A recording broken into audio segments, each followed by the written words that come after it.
हमारे महापुरुषों ने हमेशा समाज हित के लिए संघर्ष किया है। खुद को, अपने परिवार को, सब चीजों को पीछे रखा। प्रायिटी दी, अपमान सहा, आरोप सहे, आलोचना सही, पारिवारिक नुकसान सहा, सब सहा, सिर्फ इसलिए कि हमारा जो कारवा है, हमारा आंदोलन जो है वो आगे बढ़े। अभी हमने लखनऊ में 6 दिन का प्रवास किया था। 6 दिन तक हम लोग रुके, तो लगभग 350 आवेदन प्राप्त हुए। प्रदेश कार्यालय से, जिला मुख्यालय से उनको अंतिम सूचनाएं भी प्रकाशित हो जाएंगी। मेरा मानना है कि हमें तैयारी अभी से कमर कस लेनी चाहिए। और जो लोग इस आंदोलन से जुड़े हुए हैं, बहुजन समाज के लोग हैं, बहुजन हिताय बहुजन सुखाय की आइडियोलॉजी को फॉलो करते हैं, भारतीय संविधान को मानने वाले लोग हैं, उनको लेकर मुझे कहना है कि अगर कहा गया है कि मान लो तो हार और ठान लो तो जीत, अगर आप तय कर लें तो दुनिया में कोई काम नामुमकिन नहीं है। तो एक मॉडल था जिसको गुजरात मॉडल का जिक्र करके केंद्र के चुनाव को लक्ष्य बना के भारतीय जनता पार्टी ने लड़ा। और एक आपके पास मॉडल है जो नगीना मॉडल है, जहां हक वंचित, कमजोर और संविधान को मानने वाले सभी जाति धर्मों के लोगों ने अपनी वोट का सही इस्तेमाल करके अपनी ताकत बनाई। पार्टी ना कोई सिफारिश सुनेगी और ना ही किसी धन का, किसी लोभ का, लालच का, किसी प्रलोभन का, किसी प्रलोभन से लेकर किसी भी और पक्ष को पार्टी स्वीकार नहीं करेगी। एक ही पक्ष है कि आपने क्षेत्र में काम कितना किया है, आपकी लोकप्रियता कितनी है, आपने मेहनत कितनी की है, आपको जानकारी क्या है, आपका विजन क्या है, आप विचारिक हैं या नहीं है, आप क्या करना चाहते हैं। यही सब चीजें महत्वपूर्ण बहुजन समाज में भाईचारा पैदा करने के लिए और समय समय पे आवश्यकताओं में आपने समाज के लिए क्या किया, यही सवाल उनके सामने रखे गए। सत्ता परिवर्तन यात्रा चल रही है और वो यात्रा बिजनौर से मेरठ और मेरठ से शामली में समाप्त हुई। और किन कंडीशनों में यात्रा हमने निकाली है तो आप बेटर जानते हैं, लेकिन मैं आपसे कुछ और कहना चाहता हूँ। वो यात्रा जिस दिन खत्म हुई, उसके बाद लगातार मुझसे पूछा गया मीडिया द्वारा कि आप दूसरी यात्रा कब शुरू करेंगे, कहाँ से शुरू करेंगे। लेकिन इस बार जब पार्टी मीटिंग में चर्चा हुई तो चर्चा ये हुई कि हमने इतनी गर्मी में, भयानक गर्मी में कार्यकर्ताओं ने बहुत हिम्मत जुटा के यात्रा की, लेकिन अब हमने तय किया है कि जो हमारी ग्रुप ए की सीटें हैं, जहाँ 80-85% तक बूथ कमेटियां बन गई हैं, 90% बूथ कमेटियां बन गई है, भाईचारा कमेटियां बन गई है और तमाम संगठन बन गए हैं, उन विधानसभाओं के स्तर पे अब हम लोग बूथ सम्मेलन करेंगे। मैं स्वयं जाऊंगा और बूथ पे जाकर जो है हर विधानसभा के मैक्सिमम बूथों का जो है बूथ कमेटियों की मीटिंग लेके कार्यकर्ताओं को किस तरह से चुनाव में काम करना है इसका संदेश दूंगा। मैं भी, मेरे साथ तमाम सीनियर साथी निकलेंगे और बूथ वाइज जो है सम्मेलन करेंगे, बूथ पे कार्यकर्ताओं को तैयार करेंगे। और मैं पार्टी के वरिष्ठ नेताओं से, जिले मंडल के साथी से कहना चाहता हूँ कि वो लोग भी गांव की तरफ कूच करें। और जब मैंने पहले कहा था चलो गांव की ओर, चलो डोर टू डोर, इस नारे को ध्यान में रखते हुए गांव की तरफ जाएं, गांव में जाकर मीटिंग करें और जो 33 मुद्दे हम लोगों ने रखे हैं अपने मैनिफेस्टो में, अभी के संकल्प पत्र में, उनको, चाहे वो कक्षा 1 से 12 तक एजुकेशन मुक्त हो, चाहे वो शराबबंदी हो, चाहे वो रोजगार के लिए हो, चाहे वो प्रमोशन के लिए हो, चाहे वो किसानों के लिए आपदा में के समय उनको अच्छे मुआवजे की और एमएसपी की फसल गारंटी के हों। मैं आपको विश्वास दिला कहता हूँ, कानून का राज, संविधान का शासन देखने का मौका आपको आजाद समाज पार्टी नेतृत्व मिलेगा। जहाँ पेपर लीक होगा, ना जहाँ आरक्षण के साथ घोटाला होगा, ना लूट होगी, ना ही लूट का तंत्र होगा। सरकारी अधिकारी, कर्मचारी जनता के प्रति समर्पित होंगे, जनता के लिए हर समय खड़े दिखाएंगे। सम्मानित साथियों, जय भीम, जय भारत, जय संविधान, जय मंडल, जय जोहार, जय लोकतंत्र, जय विज्ञान, जय जवान, जय किसान। एक महत्वपूर्ण लाइव के लिए मैं आपके बीच में हूं और मैं मानता हूं कि कोई भी सूचना किसी पत्र के माध्यम से मिले तो ही वेरीफाई हो सकती है, या ऑफिशियली जो है उसकी घोषणा की जाए तभी वो वेरीफाई हो सकती है। तो कुछ जानकारियां हैं जो मैं आपके माध्यम से जो है इस मंच के माध्यम से फेसबुक के आपके साथ शेयर करना चाहता हूँ।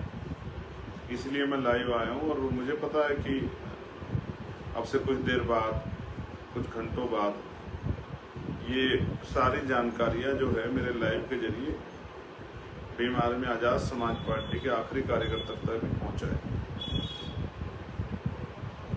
एक समय था कि अपनी बात को बताने के लिए पत्र भेजे जाते थे, पोस्ट कार्ड, फिर तब साधन भी कम थे तो वो जिस माध्यम से जाते थे उससे जाने में बहुत समय लगता था। लेकिन अब जो है फिर फोन आए, लैंडलाइन फोन, उनके जरिए बात जाने लगी। फिर मोबाइल फोन आए, तो पहले बटन वाले थे, कीपैड वाले,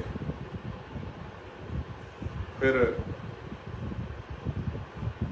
टच वाले आ गए, स्क्रीन वाले, फिर उस तरह के ऐप आए, फेसबुक, इंस्टाग्राम, व्हाट्सएप। और अब ये आसान है कि आज मैं यहाँ बैठ के बोल रहा हूँ, दुनिया में कहीं भी आप बैठे हो जहाँ फेसबुक चलता हो, तो वहाँ आप मेरी बात को सुन सकते हैं, या आप मुझसे 50 मीटर घर के बाहर बैठ के भी मेरी बात को सुन सकते। कितना आसान हो गया है। तो मैं बहुजन समाज में जन्मे सभी संतों, गुरुओं, महान पुरुषों को नमन करता हूँ। और नमन का कारण मैं आपको बार बार बताता हूँ। नमन इसलिए करता हूँ कि भाई उनका बहुत बड़ा योगदान है हम लोगों के जीवन में। जिस तरह का जीवन हमें मिला है उसके लिए उन्होंने बहुत संघर्ष किए। अपने जीवन में उन्होंने तमाम तरह की परेशानियां देखी। और जब आप महापुरुषों का आंदोलन देखोगे तो हमारे महापुरुषों ने हमेशा समाज हित के लिए संघर्ष किया है। खुद को, अपने परिवार को, सब चीजों को पीछे रखा। जो प्रायोरिटी दी, अपमान सहा, आरोप सहे, आलोचना सही, पारिवारिक नुकसान सहा, सब सहा, सिर्फ इसलिए कि हमारा जो कारवा है, हमारा आंदोलन जो है वो आगे बढ़े। तो प्यारे साथियों, मैं लाइव हूं आज एक महत्वपूर्ण जानकारी के लिए, क्योंकि अभी हमने लखनऊ में 6 दिन का प्रवास किया था। 6 दिन तक हम लोग रुके। तो लगभग 350 आवेदन प्राप्त हुए और उन आवेदनों को टास्क दिया गया, जहां 1 से ज्यादा आवेदन थे, कि भाई आपको ये काम इतने समय में पूरा करना है। और जल्द ही प्रदेश कार्यालय से या जिला मुख्यालय से उनको अंतिम सूचनाएं भी प्रकाशित हो जाएंगी। प्यारे साथियों, ये तैयारी इतनी जल्दी क्यों? उसका कारण ये है कि जहां तक हम पे इन्फॉर्मेशन है, तो इन्फॉर्मेशन ये है कि चुनाव अक्टूबर-नवंबर में होने जा रहा है। ऐसी इन्फॉर्मेशन हम लोगों के पास नवंबर-दिसंबर में। तो मेरा ये मानना है कि हमें तैयारी अभी से कमर कस लेनी चाहिए। और जो लोग इस आंदोलन से जुड़े हुए हैं, बहुजन समाज के लोग हैं, बहुजन हिताय बहुजन सुखाय की आइडियोलॉजी को फॉलो करते हैं, भारतीय संविधान को मानने वाले लोग हैं, उनको लेके मुझे ये कहना है कि अगर कहा गया है कि मान लो तो हार और ठान लो तो जीत, अगर आप तय कर लें तो दुनिया में कोई काम नामुमकिन नहीं है। तो एक मॉडल था जिसको गुजरात मॉडल का जिक्र करके केंद्र के चुनाव को लक्ष्य बना के भारतीय जनता पार्टी ने लड़ा। और एक आपके पास मॉडल है जो नगीना मॉडल है, जहां हक वंचित, कमजोर और संविधान को मानने वाले सभी जाति धर्मों के लोगों ने अपनी वोट का सही इस्तेमाल करके अपनी ताकत बनाई। हालांकि जो मैं करना चाहता हूं नगीना बिजनौर उत्तर प्रदेश के लिए, वो भी नहीं कर पाया, क्योंकि अगर हम सत्ता में होते तो आसान होता वो सब करके दिखाने के लिए जिस सबकी इच्छा हम अपने अंदर रखते हैं, संकल्प हमने किया है। चाहे वो एम्स बनाने की बात हो, चाहे वो यहाँ इंडस्ट्रियल एरिया लगाने की बात हो, चाहे महिलाओं को रोजगार देने की बात हो, चाहे अच्छी कानून व्यवस्था की बात हो, वो सब हम करके दिखाते, जिसका हमने जनता से को विश्वास दिलाया है कि हम ये करेंगे। लेकिन प्यारे साथियों, जब मैंने वो आवेदन वहां देखे तो मैं बड़े जिम्मेदारी से कह सकता हूं कि पार्टी के प्रदेश के संगठन ने, प्रदेश के नेतृत्व ने, जिला विधानसभा के नेतृत्व ने, मंडल जोन के नेतृत्व ने, प्रदेश कमेटी ने, राष्ट्रीय कोर कमेटी के काफी साथियों ने बहुत मेहनत की है। बड़े मजबूत प्रत्याशी, कहीं पूर्व विधायक, कहीं पूर्व चेयरमैन, कहीं पूर्व राज्य मंत्री, कहीं पूर्व जिला पंचायत सदस्य, कहीं वर्तमान चेयरमैन, कहीं जिला पंचायत सदस्य वर्तमान, कई बार के बड़ी ग्राम पंचायत प्रधान, इस तरह के जो है आवेदन वो नीचे से विधानसभा जिले के लोगों ने भेजे। और मैंने उनसे एक ही बात कही कि पार्टी ना कोई सिफारिश सुनेगी और ना ही किसी धन का, किसी लोभ का, लालच का, किसी प्रलोभन का,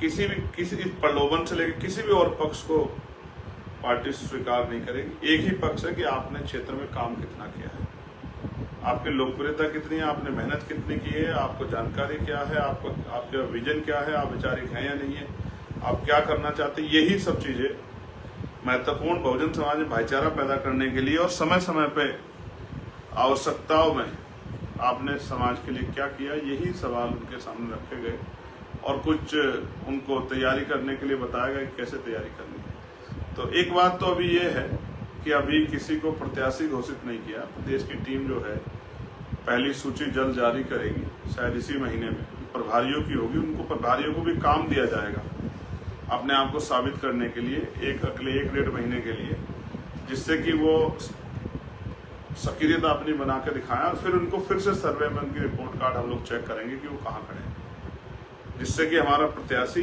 विनिंग कॉम्बिनेशन को मजबूत करे और जीते। दूसरा एक बहुत महत्वपूर्ण ये है कि अभी हमारी सत्ता परिवर्तन यात्रा चल रही है और वो यात्रा बिजनौर से मेरठ और मेरठ से शामली में समाप्त हुई और किन कंडीशनों में यात्रा हमने निकाली है तो आप बेटर जानते हैं। लेकिन मैं आपसे कुछ और कहना चाहता हूँ। वो यात्रा जिस दिन खत्म हुई उसके बाद लगातार मुझसे पूछा गया मीडिया द्वारा कि अब दूसरी यात्रा कब शुरू करेंगे, कहाँ से शुरू करेंगे। लेकिन इस बार जब पार्टी मीटिंग में चर्चा हुई तो चर्चा ये हुई कि हमने इतनी गर्मी में, भयानक गर्मी में कार्यकर्ताओं ने बहुत हिम्मत जुटा के यात्रा की, लेकिन अब हमने तय किया है कि जो हमारी ग्रुप ए की सीटें हैं जहां 80-85% तक बूथ कमेटियां बन गई हैं, 90% तक बूथ कमेटियां बन गई है, भाईचारा कमेटियां बन गई है और तमाम संगठन बन गए हैं, उन विधानसभाओं के स्तर पे अब हम लोग बूथ सम्मेलन करेंगे। मैं स्वयं जाऊंगा और बूथ पे जाकर जो है हर विधानसभा के मैक्सिमम बूथों का जो है बूथ कमेटियों की मीटिंग लेके कार्यकर्ताओं को किस तरह से चुनाव में काम करना है इसका संदेश दूंगा। मैं भी, मेरे साथ तमाम सीनियर साथी निकलेंगे और बूथ वाइज जो है सम्मेलन करेंगे, बूथ पे कार्यकर्ताओं को तैयार करेंगे। और मैं पार्टी के वरिष्ठ नेताओं से, जिले मंडल के साथियों से कहना चाहता हूँ कि वो लोग भी गाँव की तरफ कूच करें। और जब मैंने पहले कहा था चलो गाँव की ओर, चलो डोर टू डोर, इस नारे को ध्यान में रखते हुए गाँव की तरफ जाएं, गाँव में जाकर मीटिंग करें और जो 33 मुद्दे हम लोगों ने रखे हैं अपने मैनिफेस्टो में, अभी के संकल्प पत्र में, उनको चाहे वो कक्षा 1 से 12 तक एजुकेशन मुक्त हो, चाहे वो शराबबंदी हो, चाहे वो रोजगार के लिए हो, चाहे वो प्रमोशन के लिए हो, चाहे वो किसानों के लिए आपदा में के समय उनको अच्छे मुआवजे की और एमएसपी की फसलों गारंटी के हो, लीगल गारंटी के, उन सब मुद्दों को, चाहे वो पीआरडी जवानों के हैं हो, चाहे होमगार्ड भाइयों बहनों के हों, चाहे आशा आंगनबाड़ी भोजन माता सहायिकाओं के हों, पंचायत सहायकों के, उन सब विषयों को जाके जनता के बीच में रखें और मीटिंग स्टार्ट करें। हर जिला संगठन, हर मंडल संगठन के नेता, प्रदेश कमेटी के नेता जाएं और ग्रामीण क्षेत्रों में जाकर मीटिंग करें और स्वतः बूथ कमेटियां बनाएं। आज के बाद मैं नजर रखूंगा कि कौन आदमी कितने बूथ निर्माण कर रहा है। और वॉल पेंटिंग के लिए भी मैंने आपसे कहा था कि इस पार्टी के नीचे से लेकर चोटी तक के नेता, इवन मैं भी, हम सब लोग इस पार्टी कार्यकर्ता अपनी पार्टी को आगे बढ़ाने के लिए वॉल पेंटिंग करेंगे, दीवारों पे अपने नारे लिख के और दीवारों को पुख्ता करेंगे कि लोग उनको पढ़ के पार्टी का प्रचार हो सके। मैं भी इसको शुरू करूंगा, आप भी इसको शुरू कीजिए। और मेरा आपसे आग्रह है सीनियर नेताओं से कि वो बूथ कमेटी बनाने पर अपना फोकस करें और ग्रामीण क्षेत्रों में जाके घर घर तक किन 33 मुद्दों को जो हम करना चाहते हैं, उन 33 मुद्दों को लोगों तक पहुंचाने का काम करें। मेरा विश्वास है कि आप आज के बाद इस काम को तेजी से करेंगे और उम्मीद है कि आजाद समाज पार्टी उत्तर प्रदेश में अपने बलबूते एक मजबूत स्थिति में जाके खड़ी होगी, ऐसा मेरा विश्वास है। और अगर बहुजन समाज का आशीर्वाद सहयोग मिला तो मैं आपको विश्वास का दिला कहना चाहता हूँ कि जो 33 मुद्दे हम लोगों ने दिए उनको हम लोग 100% पूरा करेंगे। चाहे 150 गज का प्लॉट हो, चाहे बैकलॉग हो, तमाम उन सब चीजों को, जो चीजें हमने मैनिफेस्टो में दी हैं, संकल्प पत्र में, उनको हम पूरा करेंगे। लेकिन साथ में निवेदन है कि उसको लेके गांव-गांव जाएं, घर घर तक उसको बांटें, उसकी फोटो स्टेट कराएं और लोगों तक पहुंचाएं। और दूसरा, बूथ कमेटी की तरफ जो है, मेरा बूथ सबसे मजबूत, बूथ जीतेंगे, चुनाव जीतेंगे, अपना बूथ बनाएंगे, अपना बूथ जिताएंगे, अपनी सरकार बनाएंगे। इन नारों के साथ ग्रामीण क्षेत्रों में निकलें, अपना बूथ जिताना है, आजाद समाज पार्टी की सरकार लाना है। इन नारों के साथ आप निकलें, गांव-गांव जाके लोगों के बीच में अपनी उन 33 मुद्दों को रखें जो जनहित के मुद्दे। और मुझे विश्वास है कि आपकी मेहनत से आजाद समाज पार्टी एक बड़ा मुकाम हासिल करेंगे। मैं जल्द आपके बीच आऊंगा जब और कई चीज़ों जानकारियों के लिए। मैं आपका धन्यवाद करता हूँ और आपके लिए मंगल कामनाएं करता हूँ।